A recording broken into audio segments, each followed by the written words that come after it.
Hello students, welcome back in Pankaj sir online academy YouTube channel माँ का आशीर्वाद। बच्चों, आज आपको जो कि बोर्ड एग्जाम 10th क्लास में एक ऐसा टॉपिक ऊंचाई दूरी जो कि ट्रिग्नोमेट्री त्रिकोणमिति आप पढ़ चुके हैं उसी से जुड़ा हुआ है और ये लगभग मिनिमम 6 मार्क्स से 8 मार्क्स तक आपके पेपर में पूछा जाता है, वो चाहे जिस बोर्ड एग्जाम के बच्चे हो। और बड़ी बात यह है कि अगर कॉम्पिटिटिव एग्जाम के बच्चे इस वीडियो को देख रहे हो तो जैसा कि रेलवे में एएलपी हुआ या ग्रुप डी एग्जाम हुआ, इन सब में भी इससे क्वेश्चन आपसे मिलते हैं क्योंकि साइंस और मैथमेटिक्स के क्वेश्चन रेलवे प्रेफर करता है। इसलिए बोर्ड एग्जाम के बच्चे बहुत ही ध्यान से इस वीडियो को देखेंगे और इस चैप्टर को समझेंगे। अगर आपने त्रिकोणमिति का बेसिक नॉलेज थोड़ा बहुत ले रखा है तो उससे जुड़ा हुआ ये चैप्टर है। और सबसे बड़ी बात यह है कि आप एकदम कंफर्म मान के जाए अपने एग्जाम में कि आपको लॉन्ग क्वेश्चन में एक क्वेश्चन श्योर 100% कंफर्म है कि आपको पेपर में मिलेगा ही। दूसरी बात, हमने 8 क्यों लिखा है? क्योंकि 2 मार्क्स में भी एक क्वेश्चन पूछ लिया जाता है और फिर ऑब्जेक्टिव में भी लगभग 1 मार्क्स का भी क्वेश्चन यहां से पूछ लिया जाता है। तो मिनिमम आप 6 मार्क्स मान के चले और 8 मार्क्स मान के चले कि इसी एक टॉपिक से आपको मिल जाएंगे बोर्ड एग्जाम में मैथ में। चलिए तो देखते हैं। देखिए, इसमें कुछ ऐसे टॉपिक्स हैं जिसके बारे में जिसको जानना जरूरी है। अगर आप उस शब्द से परिचित हो जाएंगे तो फिर लगभग आपका आधा काम आसान हो जाएगा। चलिए तो देखते हैं। उन्नयन कोण, अवनमन कोण, 2 कोण यहाँ बताया गया। जैसे कि आप जानते हो कि कोण के बारे में आपने पढ़ा होगा, न्यून कोण, अधिक कोण, सरल कोण, बृहद कोण, मतलब कोण के प्रकार आपने पढ़ा होगा। लेकिन यहाँ पे ऊंचाई और दूरी, हाइट एंड डिस्टेंस में कोण का एक अलग नाम मिलता है जो कि ऊंचाई दूरी जब आप पढ़ते हैं यहीं पे मिलता है। उन्नयन कोण और अवनमन कोण, इंग्लिश में इसे कहा जाता है एलिवेशन एंगल और इसको कहा जाता है डिप्रेशन एंगल। अब बात ये आती है कि यूपी बोर्ड या के बच्चे अगर समझेंगे इस चीज को तो देखिए, कहने का मतलब है ये है कि नयन मतलब आंख से संबंधित है। ये 2 तरीके का एंगल बने, एक उन्नयन कोण और एक अवनमन कोण। उन्नयन मतलब ऊपर की ओर, ऊपर की ओर अगर हम देखेंगे तो ऊपर की ओर देखने पर जो कोण बनता है उसे कहा जाता है उन्नयन कोण। अवनमन कोण मतलब नीचे की ओर। नीचे की ओर, ऊपर की ओर का मतलब यह है कि दृश्य प्रकाश, जैसे आप जहां से देख रहे हैं, मान लीजिए आपकी आंख यहाँ पे है तो आंख से जो सीधी रेखा होगी वो दृश्य रेखा कहलाती है। अब उस दृश्य रेखा से जो क्षैतिज माना जाएगा, उस दृश्य रेखा से आपको उस वस्तु को देखने के लिए अपने आंख को ऊपर करना पड़ रहा है या आंख को नीचे करना पड़ रहा है। जैसे इमेजिन करते हैं कि मान लीजिए आसमान में पक्षी उड़ रहा है, तो अगर आसमान में पक्षी उड़ रहा है तो हमको पक्षी को देखने के लिए अपने आंख को ऊपर करना पड़ेगा। तो ऊपर करना पड़ेगा, इसका मतलब उन्नयन कोण।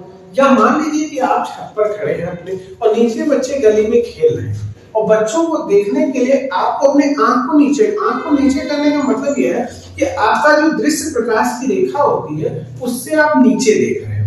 तो नीचे देखने में जो एंगल बनेगा उसे कहा जाता है अवनमन कोण और ऊपर देखने पर जो एंगल बनता है उसे कहा जाता है उन्नयन कोण। तो इस प्रकार से 2 कोण के बारे में आपको सबसे पहले जानना है, उन्नयन कोण, अवनमन कोण। उन्नयन कोण मतलब ऊपर की ओर, अवनमन कोण मतलब नीचे की ओर। कुछ चीजें और जैसे क्षैतिज रेखा और ऊर्ध्वाधर रेखा। क्षैतिज रेखा ये होती है जो इस तरीके से पड़ी रेखा समझ लीजिए, ये कहलाती है क्षैतिज रेखा, मतलब हॉरिजॉन्टल लाइन। और ऊर्ध्वाधर रेखा जो सीधे खड़ी रहे, ये कहलाता है वर्टिकल लाइन। हॉरिजॉन्टल लाइन और वर्टिकल लाइन, क्षैतिज रेखा और ऊर्ध्वाधर रेखा, ये 2 चीज आप समझेंगे। कुछ छोटे छोटे शब्द हैं उससे भी परिचय ले लेंगे आप।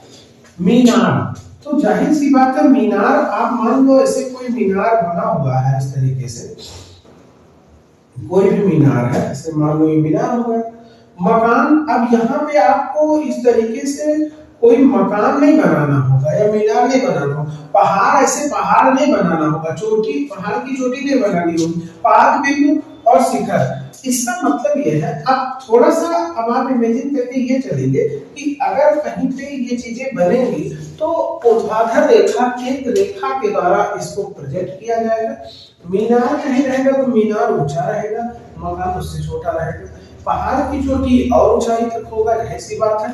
स्तंभ या खंभा तो भी ऐसे सीधे बनेगा, और पाद बिंदु, अब जैसे मान लीजिए ये स्तंभ है या कोई भी चोटी है, मकान है, कुछ भी है, तो उसका जो ऊपरी बिंदु होगा, ये ऊपरी बिंदु कहलाता है शिखर, ऊपरी बिंदु कहलाएगा शिखर, और जो नीचे ये बिंदु कहलाता है पाद बिंदु, इस बिंदु को कहेंगे पाद बिंदु। यहां से ये जो रेखा जाएगी छठी रेखा, इसका जो निचला नीचे सबसे न्यूनतम बिंदु जो होता है नीचे, उसे कहा जाता है पाद बिंदु।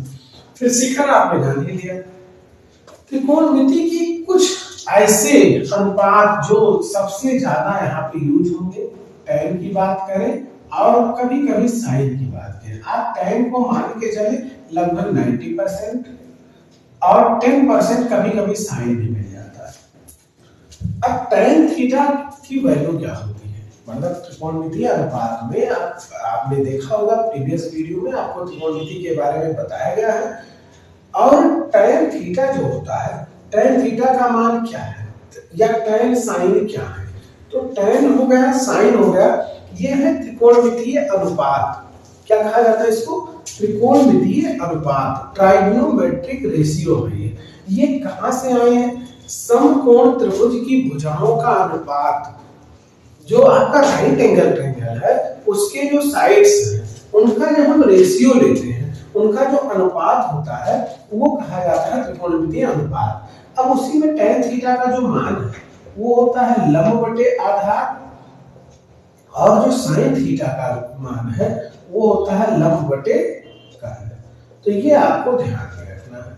दूसरी चीज ये कि tan से कुछ वैल्यूज आपको याद रखना है, जैसे tan 30 की डिग्री वैल्यू और tan 60 डिग्री वैल्यू कंफर्म आपको याद होना चाहिए। अब tan 30 की वैल्यू निकालने के लिए आपको पता है 1/√3 होता है, और tan 60 की वैल्यू होता है √3 होता है। ठीक, ये आपको दोनों वैल्यू लगभग याद होनी चाहिए। अब इतनी चीजें अगर आप ध्यान से देखे होंगे, समझे होंगे, तो ये बहुत ज्यादा हेल्प करने वाला है क्वेश्चंस लगाने में। मैं पहले छोटे क्वेश्चंस को एक दो क्वेश्चन दिया हूं, उस जो भी आपके बोर्ड एग्जाम में भी पूछे जाते हैं ये क्वेश्चन, उससे शुरुआत करते हैं, फिर बोर्ड एग्जाम के दो चार क्वेश्चन और लगाते हैं। क्योंकि ये जो चैप्टर है इसमें कुछ बहुत ज्यादा कोई मैथमेटिक्स नहीं है, लेकिन बात क्या है, इसमें 50% काम होता है फिगर को बनाना। यदि आपका डायग्राम, आपका चित्र बन गया तो समझ लीजिए आधा काम आपका हो गया। अब उस चित्र के अनुसार, चित्र के आधार पे त्रिकोणमिति के जो अनुपात है, वैसे आप tan मान के चले कि tan लगभग यूज होना ही होना है, tan का यूज किया जाएगा, डेट्स कभी कभी साइन का भी यूज किया जाएगा, लेकिन ज्यादातर tan के पदों में ही आपको फार्मूला लगाना है और उसी का इस्तेमाल करना है। तो चलिए क्वेश्चन को करते हैं। देखिए क्वेश्चन कह रहा है एक टावर की ऊंचाई 100√3 मीटर है, मतलब एक टावर है उसकी ऊंचाई जो है वो कितनी है, 100√3 मीटर। इसके पाद बिंदु से 100 मीटर की दूर स्थित बिंदु से उन्नयन कोण बताइए। मतलब ये बिंदु और ये ऊंचाई, दो चीजें इसमें ये है और हमको निकालना है उन्नयन कोण। देखिए ये चैप्टर थोड़ा सा कठिन भी माना जाता है और है भी आसान ये भी माना जा सकता है। दोनों रीजन क्यों है उसके बारे में मैं बताता हूँ। क्योंकि बच्चों को अक्सर होता क्या है 10th स्टैंडर्ड पे कि चित्र से आधा तो डर लग जाता है।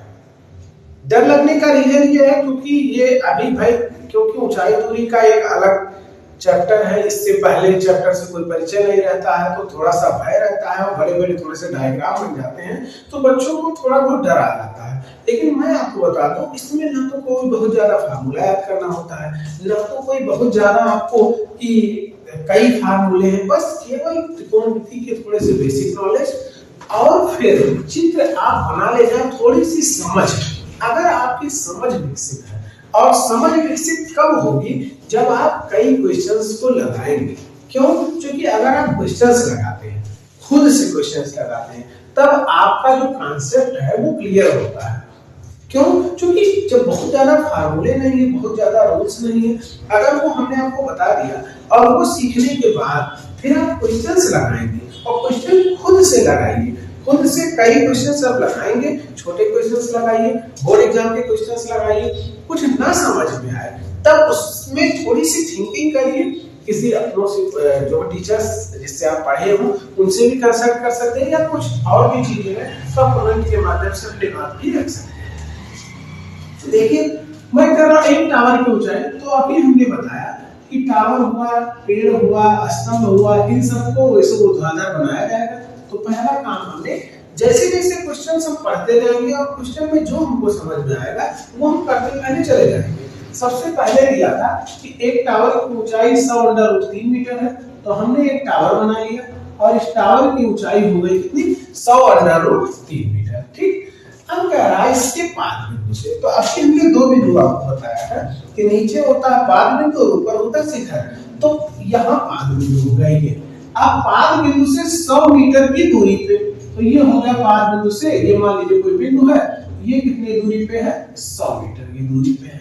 अब 100 मीटर की दूरी स्थित बिंदु से, अब इस बिंदु पे हम पहुंच गए, बिंदु से उन्नयन कोण, तो उन्नयन कोण अभी आपको बताया गया, उन्नयन कोण मतलब ऊपर की ओर और अनुमान कोण मतलब नीचे की ओर। तो अब हम इस बिंदु पे खड़े हो जाएंगे, इस बिंदु से हमको ऊपर देखना है और ऊपर देखने बिंदु से उन्नयन कोण बताइए, मतलब टावर का उन्नयन कोण ये यहाँ से शिखर का उन्नयन कोण, इसको हम थीटा मान लेंगे।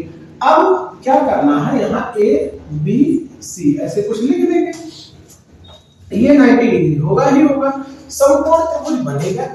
अब क्या करना हमको है, जैसे क्वेश्चंस अगर आप बोर्ड एग्जाम में लगाते हैं तो जो भी चीजें रहेंगी थोड़ा सा लिख पढ़ देंगे। जैसे बीसी है तो टावर बीसी की ऊंचाई बराबर कितना दिया गया है? 100√3, और AB जो पाद बिंदु है उसकी दूरी कितनी है? 100 मीटर। अब देखिए हमने आपको बताया था कि त्रिकोणमिति का बेसिक नॉलेज थोड़ा बहुत होना चाहिए। ये 90 डिग्री है, 90 डिग्री के सामने की जो भुजा होती है ये कहलाती है कर्ण, तो ये हो जाएगा लंब, ये हो जाएगा आधार। अब लंब और आधार में कौन सा त्रिकोणमिति है पास में? तो tan थीटा है। तो अब हम अगर लिखना चाहें यहाँ से tan थीटा बराबर कितना? BC बटा AB, जो हमको कोण निकालना था हमने कोण को थीटा मान लिया है। यहीं पे आप इसको भी लिख सकते हैं कि माना कोण बराबर थीटा। अब वैल्यू को पुट कर दीजिए, देखिए यहां से क्या हो जाएगा, tan थीटा बराबर BC की वैल्यू कितनी है? 100√3 बटा AB की वैल्यू क्या है? 100, तो 100 और 100 कैंसिल, यहां से हमको मिल गया tan थीटा बराबर √3, या और सॉल्व करेंगे तो tan थीटा बराबर, अब tan कितने की वैल्यू √3 होती है अभी हमने आपको जस्ट बताया, तो tan 60 की वैल्यू, तो यहां हम लिख सकते हैं √3 की जगह tan 60, तो समझ लो tan कैंसिल, मतलब कैंसिल नहीं करेंगे, थीटा की वैल्यू क्या आ गई ना, थीटा की वैल्यू 60 डिग्री, यहां से ये हमको आंसर मिल गया। तो ये इस तरीके से अगर क्वेश्चन पूछेगा तो ये क्वेश्चन आपका है 1 मार्क्स का, छोटा सा क्वेश्चन। एक टावर की ऊंचाई थी, उसके पाद बिंदु से 100 मीटर की दूरी पे किसके शिखर का उन्नयन कोण निकालना होगा। ठीक है, चलिए क्वेश्चन और करते हैं इसी पैटर्न पे। देखिए क्या कह रहा है, एक पतंग जो अभी जल्द ही मकर संक्रांति बीता है, हर जगह सोशल मीडिया का जमाना है, घर घर तक पहले टीवी बहुत कम जगहों पे होती थी, मतलब सभी घरों में मतलब नहीं उपलब्ध रहता था, तो लेकिन अब आजकल का ऐसा समय है कि मोबाइल का जमाना है और सोशल मीडिया के इतने ज्यादा बढ़ते हुए प्रभाव से अभी इस बीच में देखा गया कि गांव में, गांव तो छोड़ दीजिए, गांव में पहले कोई शहर से आता था तो एक दो लोग पतंग उड़ाते थे। अब तो देखा ऐसा जाता है कि घर घर में पतंग उड़ाते हैं बच्चे। अभी मकर संक्रांति भी का है, पतंग कितने जोर शोर से उड़ाया गया है, तो उसी से रिलेटेड एक क्वेश्चन है कि एक पतंग की डोर 100 मीटर लंबी है जो क्षैतिज अक्ष से 60 डिग्री का कोण बना रही है। तो एक पतंग की डोर हो गया, ऐसे ही पतंग यही मान लीजिए खड़ा है, ऐसे पतंग उड़ रहा है। अब ये क्षैतिज से जो है कितने डिग्री का कोण बना रहा है, 60 डिग्री का कोण बना रहा है। पतंग की अधिकतम ऊंचाई बताइए जब डोरी में कोई ढीलापन ना हो, मतलब डोरी एकदम सीधा है और इसकी अधिकतम ऊंचाई, मतलब ये ऊंचाई आपको निकालनी है, इसको हमने h मान लिया और ये यहाँ पे भी ऐसे ए बी सी को दे दिया। अब हमको निकालना है h, और क्या दिया गया है, डोर की लंबाई 100 मीटर, तो डोर यही है, ये 100 मीटर है, हमको निकालना क्या है h। अब देखिए यहाँ पे वही कहानी हमने कहा कि त्रिकोणमिति की थोड़ी बहुत समझ रखनी चाहिए बच्चे को, तो ये चैप्टर बहुत आसान है, एकदम समझ लीजिए। तो ये 90 डिग्री के सामने कर्ण होता है, ये कर्ण हो गया, और ये लंब और कर्ण, तो लंब और कर्ण में कौन सा रिलेशन होता है, साइन थीटा। ठीक, तो हम साइन लगा देंगे, लिखेंगे साइन थीटा जगह 60 है तो लंब बटे कर्ण, तो लंब की वैल्यू क्या है h, कर्ण की वैल्यू 100, अब यहां वैल्यू रख दीजिए। अब sin 60 की वैल्यू आपको याद होना चाहिए, क्या होता है √3/2 इक्वल h/100। अब यहां से h बराबर क्या हो जाएगा, h बराबर 100 गुणे √3/2, 2 से काट देंगे कितना आ जाएगा 50, h बराबर कितना आ गया 50 √3 मीटर। अब देखिए कभी कभी आंसर ऐसा होता है आप यहीं पे छोड़ देंगे तो भी सही है, या कभी कभी ऐसा होता है कि √2 की वैल्यू आपको याद होना चाहिए 1.412 और √3 की वैल्यू 1.732, मतलब 1.732, ये भी रख करके आप मान निकाल सकते हो। तो इस तरीके से क्वेश्चन पूछे जाते हैं। ठीक, कुछ क्वेश्चन सॉल्व कर लेते हैं। एक और भी क्वेश्चन आपका लिया गया है जो कि आपके बोर्ड एग्जाम का ही क्वेश्चन है, इसको पहले करते हैं। एक प्रेक्षक की लंबाई 1.5 मीटर है जो टावर से 28.5 मीटर की दूरी पर खड़ा है। टावर के शिखर का उन्नयन कोण 45 डिग्री है। टावर की ऊंचाई ज्ञात कीजिए। है छोटा सा क्वेश्चन लेकिन थोड़ा सा कॉन्सेप्ट से भरा हुआ है, इसलिए क्वेश्चन को हमने सेलेक्ट किया है। दो क्वेश्चन और आप लगाते हैं, उसके बाद में अभी बोर्ड एग्जाम के जो प्रीवियस ईयर के क्वेश्चंस की जो सीरीज चलेगी उसमें भी एक अलग वीडियो क्वेश्चंस का मिल जाएगा। ये तो थोड़ा सा आपका बेसिक जो कॉन्सेप्ट से और कुछ क्वेश्चन जिससे आप परिचित हो जाए, उसके बाद आप क्वेश्चंस को खुद से लगा के प्रैक्टिस कर लीजिए। बाकी कुछ बोर्ड एग्जाम के जो क्वेश्चंस आएंगे वो आपको करवा दिए जाएंगे। चलिए तो देखते हैं, ध्यान से देखिए, बहुत अच्छा क्वेश्चन है, कॉन्सेप्चुअल क्वेश्चन है। एक प्रेक्षक की लंबाई 1.5 मीटर है। मान लीजिए हमने एक प्रेक्षक बनाया और बड़ी बात यह है कि इस प्रेक्षक की लंबाई भी आपको मेंशन करना है। ये प्रेक्षक की लंबाई हो गई 1.5 मीटर जो टावर से 28.5 मीटर की दूरी पर खड़ा है। टावर के शिखर का उन्नयन कोण 45 डिग्री है। अब ध्यान दीजिए, ये तो आंख तो इसकी यहां रहेगी, यहीं से अभी देखिएगा शिखर का उन्नयन कोण जो है वो 45 डिग्री है, मतलब यहां से ये जो कोण है ये 45 डिग्री है। ठीक, और ये टावर के पाद बिंदु से कितनी दूरी पर ये खड़ा है, टावर से 28.5 मीटर की दूरी पे खड़ा है। ये हो गया 28.5 मीटर की दूरी पे ये खड़ा हुआ है। टावर की ऊंचाई निकाल दी, तो पहले हम इसको h कंसीडर कर लेंगे, ये इतना। अब a b c ये सब लिखेंगे। अब देखिए यहाँ पे लंब हमारे पास है, आधार है, तो लंब और आधार मतलब tan थीटा, तो tan लग जाएगा, tan थीटा मतलब 45 डिग्री बराबर h बाई 28.5, और tan 45 का मान 1 होता है, h बटा 28.5, तो h का मान कितना आ गया 28.5 मीटर। अब अक्सर बच्चे ये करेंगे कि यही ऊंचाई मान के छोड़ देते हैं। देखिए ध्यान दीजिए, आप ऊंचाई पूरी निकालना होगा, तो इतने का मान हमने निकाला है, तो टावर भी तो नीचे से ही रहेगा जहां पे जमीन पे खड़ा है, तो इसकी जो लंबाई है ये यहाँ जाएगी और ये इसमें जुड़ जाएगा। ठीक है, इसलिए अब पूरी जब ऊंचाई निकलेगी तो टावर की ऊंचाई बराबर 28.5 प्लस 1.5, अब ये जुड़ जाएगा तो कितना आ जाएगा 28 और इतना 5 5 10, 8 1 9 और 1 10, और फिर 2 और 1 यहाँ से 3, ये आ गया आपका 30 मीटर। ठीक, तो देखिए कॉन्सेप्चुअल क्वेश्चन था कि यहीं पे निकाल के आप नहीं छोड़ देंगे, ये भी हाइट इसकी इसमें जुड़ेगी। चलिए क्वेश्चन और करते हैं कि ये हमने लिया कंपटीशन से क्वेश्चन, और लेकिन अब ये है तो आपके बोर्ड एग्जाम में भी क्वेश्चन पूछा जा सकता है। देखिए क्वेश्चन ये है, किसी नदी के किनारे खड़ा एक व्यक्ति देखता है कि ठीक दूसरे किनारे पर एक पेड़ है। मान लीजिए यहाँ पे नदी के सामने एक आदमी खड़ा है, एक पेड़ यहाँ पे हो गया, एक पेड़ हो गया, ठीक है। अब फिर क्या कह रहा है, खड़ा है दूसरे किनारे पे एक पेड़ के सिरे का उन्नयन कोण 60 डिग्री है। मान लो ये जो कोण है ये कितना है, ये 60 डिग्री है। किनारे से y मीटर की दूरी पर, मतलब ये और दूरी मान लो, ये मान लीजिए y मान लिया, y मीटर की दूरी पर एक बिंदु से उन्नयन कोण, यहाँ से अब उन्नयन कोण है ये है 30 डिग्री, ये हो गया आपका 30 डिग्री हो गया। ठीक, अब पेड़ की ऊंचाई क्या होगी, ये h आपको निकालना है। ठीक है, ये आपका h हो गया। अब इसको भी हम कुछ मान लेंगे, x मान लेंगे मान लीजिए। ठीक है, तो देखिए अब ये सब लिख ही देंगे कि a b c d। एक बार फिर से समझ लीजिए क्वेश्चन, किसी नदी के किनारे खड़ा एक व्यक्ति देखता है, नदी के किनारे मान लीजिए व्यक्ति यहाँ खड़ा है, देखता है कि पेड़ के सिरे का उन्नयन कोण 60 डिग्री, एक पेड़ हो गया, उन्नयन कोण 60 डिग्री है। किनारे से y मीटर की दूरी, किनारा मतलब जहां पे व्यक्ति खड़ा है वहां से y मीटर की दूरी पर एक बिंदु से उन्नयन कोण 30 डिग्री हो जाता है, उन्नयन कोण 30 डिग्री हो गया, तो पेड़ की ऊंचाई क्या होगी, तो ये ऊंचाई निकालना है। कैसे करेंगे, एक बार ये वाला त्रिभुज लेकर के, एक बार पूरा त्रिभुज लेकर के आपको क्या निकालना, ऊंचाई निकालना h। तो h का मान जो है ये आप निकाल करके ये आपका HW रहेगा, और सभी लोग जो भी पूरा वीडियो देखे होंगे इसका आंसर कमेंट में जरूर मेंशन करेंगे।